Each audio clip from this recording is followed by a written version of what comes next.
Hey, sis, why didn't you come to Mom's funeral? What? I can't believe my own sister wouldn't even come to our mother's funeral. You're so cold-hearted. It's awful, just awful. That's not something a decent person would do. I was bewildered by the sudden phone call from my sister. That's because our mother had already passed away 3 years ago.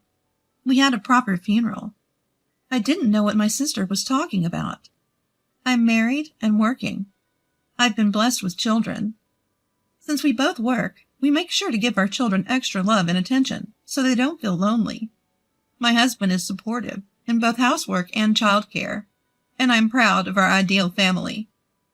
I have a strong desire not to let my children experience the same things I did. My parents divorced when I was in elementary school, due to my mother's affair. My father found out about the affair because I told him. Though it's often thought that children will always side with their mother, that wasn't the case for me. My mother was far from the ideal mother figure everyone imagines. I have no memories of being loved by her. I have one younger sister, but my mother only doted on her. It was as if even spending time on housework was a waste. So all the housework was left to me. It's more accurate to say it was forced on me. My mother despised me for revealing her affair and hated me more than ever. She constantly berated me for telling, and I was left with physical and emotional scars. When the divorce was finalized, she took my sister and left. Still, thanks to my father and grandparents, I maintained a relationship with my sister where we met regularly. But as I entered middle school, the number of times I saw my sister decreased. I thought it was an adult issue, but it seemed my sister was avoiding meeting me for some reason. I asked her if I had done something to upset her after being turned down a few times. According to my sister, our mother told her that our family falling apart was my fault. From my mother and sister's perspective, I was the traitor to the family. My sister said that if she kept meeting a traitor like me, she would be the next one to be abandoned. She couldn't bear to contact or meet me behind our mother's back anymore. She wanted me to stop. I explained that our mother was the one who betrayed us first by cheating on our father and causing our family to fall apart. My sister knew about our mother's affair. It's just that I was the one who told our father. Even though she understood, she still insisted that I was the traitor to her, as she had to live with our mother. She wouldn't listen, saying it was my fault for not being able to turn a blind eye. During all this, my father remarried. I got a new stepmother. At first, it was awkward, but my stepmother tried her best to be the ideal mother figure. Seeing her efforts, I decided to cherish my new family and stepmother. I stopped contacting my sister, and before I knew it, we had completely drifted apart. I had no lingering feelings for my biological mother, who only loved my sister. I was allowed to go to college and secured a job. Just when I thought I could finally repay my father and stepmother, my father passed away in an accident. Even though we had grown distant, I informed my sister that our father, who was still her father, had passed away. However, my sister did not offer any words of condolence. After saying, "Serves him right," she laughed scornfully. "Ha ha ha ha ha!" I thought she would still come to the funeral, but my biological mother and sister never showed up. However, when we discussed my father's inheritance later, my biological mother and sister suddenly appeared. Everyone present was taken aback by their flashy and inappropriate attire and makeup. Their heavy makeup made them barely recognizable as the mother and sister I remembered. I was surprised that they both seemed to enjoy dressing so ostentatiously. "At least tell us the date for deciding the inheritance. We had to check every day because we didn't know when it would start." From the end of the funeral until today, my mother had been watching nearby, hoping to participate in the inheritance discussions. I think she should have just shown up at the funeral instead. That's because the inheritance discussion was scheduled for today, as soon as possible after the funeral. "Because of what you said, my poor little daughter had to suffer. You're going to give us a fair amount, right? Even though they divorced and lived separately, the children still had the right to inherit. I had no intention of refusing that. In the first place, my father's personal assets were not so large that they could be distributed among the family. I can earn my own money by working, and my stepmother is still young enough to continue working. She seems to be planning to work for a while longer, so even if I gave my father's property to my biological mother, my stepmother wouldn't struggle financially.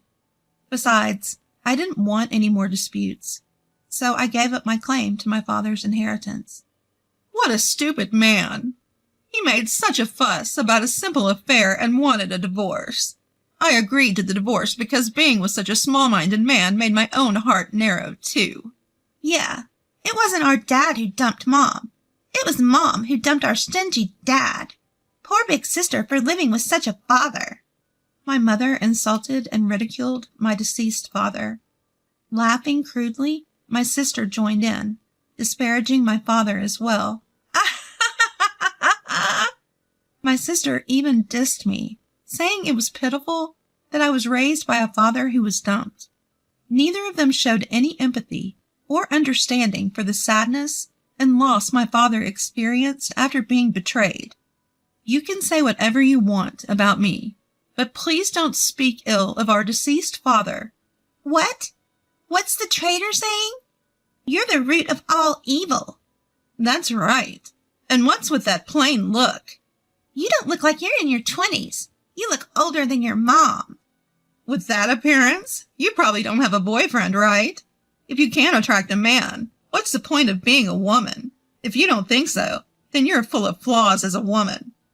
After an intense argument, my mother and sister told me, "Never contact us again," and stormed out. I couldn't feel anger or disappointment towards my mother and sister, who wouldn't consider others' opinions and only insisted on their own. It was utter emptiness. In that moment, their existence was erased from my life. After they left, there was silence for a while, but someone coughed and snapped me back into reality. The inheritance was then divided solemnly. Years later, my stepmother inherited the house my father left, and I continued living there. I wasn't sure, but I believed she was thinking about me. Even though I was an adult, my stepmother tried to be a mother figure for me. Her support made me very happy. But then she became ill and was hospitalized. I'm sorry I didn't ask you to live with me, just so you could take care of me. I know, but even if we lived separately, I would have taken care of you if you were hospitalized, so don't worry. I visited the hospital to take care of my stepmother during breaks from work. I didn't want to have any regrets like I did when my father was ill. You could call it self-satisfaction. Her time was limited, so I wanted to spend as much of it with her as possible. One man supported me through all of this. Before my stepmother's illness was discovered, we had been discussing marriage, but right before we decided to get married, her illness was revealed. I asked to put the marriage on hold for a while, but my partner said it would be better to reassure my stepmother, and his presence became indispensable to me. At the right time, I introduced him to my stepmother. He told my stepmother, "I'm looking forward to living together with the three of us." He's a wonderful person. I have to make sure I see you in your wedding dress on behalf of your father, too. It seemed to be her greatest joy, and she lived longer than initially expected. But a few days after my wedding, she passed away, joining my father. My stepmother was wealthy, and I inherited a large amount of money. 3 years later, and with what my stepmother left behind, I was able to build a happy family. However, my husband and I decided from the beginning of our marriage that we would continue working and live within our means, not relying on the inheritance. Today, as always, I went to work, and I received a phone call from an unknown number on my personal cell phone. I thought it was a sales call or something and didn't answer. Then it calls again and again by the minute. Maybe they're calling without realizing it's wrong. I answered at the end of the day and found it was my sister, who I had broken up with. Finally! Why didn't you come? What are you talking about? How could you forget? Our mother's funeral, of course. She seemed to be crying heavily. What are you talking about? Our mother's funeral was 3 years ago. Huh? She paused for a moment and then continued angrily. Oh, maybe your stepmother died too. I'm talking about our real mother. And calling someone you're not even related to mother is disgusting. I was irritated, but I ignored her attitude, realizing that losing her mother must have been a huge shock to my sister. To me, my real mother was my stepmother, who had married a man with a child and became a mother to a middle school student overnight. I didn't fully understand this until I had a family of my own, but I think the period of nurturing a life within oneself is the time for a mother to develop self-awareness and commitment. Of course, I am aware that many people can build wonderful family relationships, even without a blood connection, such as through adoption. However, becoming a mother to a middle schooler all of a sudden is certainly not an easy task, no matter how you think about it. When I consider the efforts and anxieties of my stepmother, all I can feel is gratitude. I am forever indebted to the stepmother who raised me, and she is the image of the mother I strive to be. Blood connections are trivial. In reality, the so-called real mother my sister refers to never even looked at me. So when I hear the word mother, I think of my stepmother who raised me, not my birth mother. I was not dumbfounded. I genuinely believed she was talking about my stepmother. Finally understanding my sister's words, I replied in a disinterested manner, "Oh, I see." I could hear what sounded like her banging or stomping on something over the phone. What? That indifferent attitude? The funeral is over. It's terrible not to attend your own relative's funeral. What a cold-blooded person. You must not have red blood in you. Although she made a valid point, my sister also didn't attend our relative's funeral. Moreover, our deceased father loved both my sister and me equally. I believe he was more affectionate than my mother. Not only did my birth mother and sister not attend my father's funeral, but they also snatched his inheritance and insulted and despised him. If you ask me, I think those two are the ones without red blood flowing in them. Indifferent. Well, we are strangers, aren't we? Huh? You interfered with the inheritance even though you didn't attend Dad's funeral, right? Weren't you the one who said never to contact you again? And I just found out about our mother's passing now, you know? After a brief silence, my sister uttered a small, "Ah, I forgot. I meant to inform you about the funeral." Well, I'm glad you remembered. I'm going to renounce all the inheritance related to that mother, so you can do whatever you want with it. I said just that and hung up the phone. However, my sister, perhaps lacking comprehension, contacted me again a few days later. "Help me, Katie. It seems our mother hinted at marriage to various men. Isn't that like marriage fraud? They're yelling at me to pay compensation if I don't want to be sued. I'm being yelled at a lot." Well, just pay them. "If I could, I wouldn't be calling you. Didn't you hear me say various men? It's not just one or two. Some of them seem pretty sketchy, too." That's tough. But remember, you were the one who said never to contact you again. Furthermore, it should have been known that our mother was promiscuous with men, since she cheated on our father while he was still alive. In fact, she didn't have just one affair. If it had been only one person, our father might have forgiven her, thinking it was just a momentary lapse of judgment. Only our father would know the truth. There might be a possibility that I couldn't accept my mother, who had multiple relationships, as a mother. That's because my father tried to adopt my sister several times through a lawyer, but I was told that my sister didn't want to leave, so I gave up on that idea. My sister wanted to stay with our irresponsible mother, even though she saw her up close. Even if our mother had imprinted on her, my sister still wanted to be with her, twisting the memories we both shared. It's fair to say that not being able to leave even after becoming an adult is equally guilty. There's no room for sympathy here. Well, that's... And you know, you were the one who called me a traitor all along. I don't need a sister who calls me a traitor. You are the one who declared us strangers first. I don't need you coming around now acting all like family. It's a nuisance. Don't ever contact me again. We're strangers after all." I hung up the phone without checking my sister's reaction. I blocked her number and went back to the house where my family was waiting. Later, I received a call from my biological mother's relatives.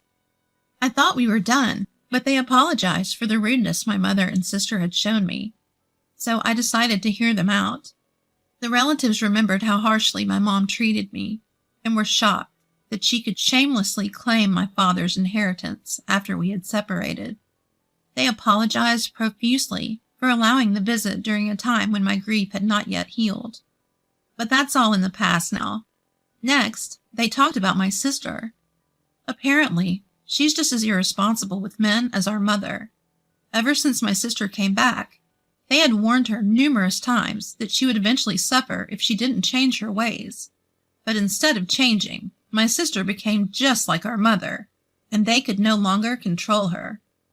Our mother got involved with bad men, and my sister was being forced into criminal activities, feeling cornered. My sister was also dating multiple men at the same time, leading to several intense confrontations. Unable to handle it anymore, the relatives declared that they would cut off their relationship if their advice wasn't heeded, and then our mother died. As my sister is an adult, they decided to continue with cutting off the relationship, but right after our mother's funeral, another confrontation occurred. Since then, her whereabouts have been unknown. They advised me not to get involved with her anymore. I didn't plan on it anyway.